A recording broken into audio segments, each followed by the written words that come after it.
Hi guys, welcome sa akong video. Karong adlaw guys, kay naa mi mga bisita. Ani diri guys kung magtapok-tapok gani mi tanan kay dalaon sa mga anak ni amo ang ilahapong mga katulong. Ang akong lutuon karon guys kay chicken kabsa. Ang chicken kabsa guys kay kailangan jud siya nga naa siya salad.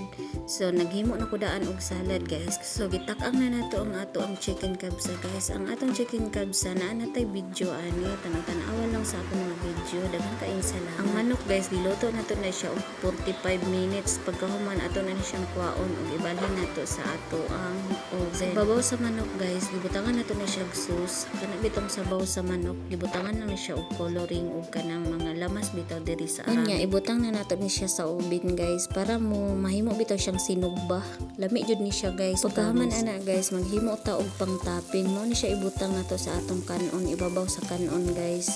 Ang dried grapes. Iprito nato na siya sa olive oil guys. Unya pagkahuman, i-ready na nato ang atong mga topping. Kining tanan guys, pang topping jud ni siya. Fresco nga bell pepper, tapos onion, fresco pod nga kana pipino, tapos na ay piniritong mani ug piniritong sibuyas. Mao na siya tanan guys ang ibutang sa ibabaw sa ato kanon unya inig-serve. Unya guys, naglungag pud tag itlog para pud sa iapil pud nato siya og topping unya sa ibabaw sa kanon inig-display nato. Nagluto pud ay ko guys og kanang okra bitaw nga sinabawan. Ingon ani ang pagluto sa okra sa diriya guys. Naa na koy video. Kung unsa jud siya nako pagluto guys. Tanaw-tanawan lang sa ako mga video. Daghang salamat. Basta gani chicken kabsa ang panihapon guys. Naayod siya sa salad. Ang sabaw bitaw sa kanang manok guys. Ato na siyang giluto sa kanon. So ingon ani na siya ang resulta. Gibutang na nato sa ibabaw ang ato ang pinirito nga dry grapes kaganina guys. Nagibutangan nato siya og hot chili.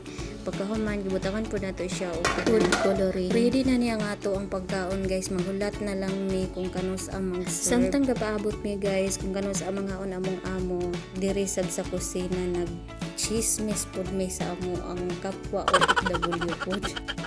Na may friend nga Uganda diri guys, buutan kayo ni siya o kanang friendly bitaw kayo siya guys. Pagkahuman tulo ka buki ang alaga, isa ka kambal. 5 years old ang panganay. Ni ang buhay na mo diri sa abroad guys. Malipayon ra gyud mi diri guys kung mag-abot-abot ang tanang mga Pinay o mga katulong kay simpre dili malimtan ang magmarites. Sige guys, salamat sa inyong paglantaw guys. See you for my next video. Bye bye.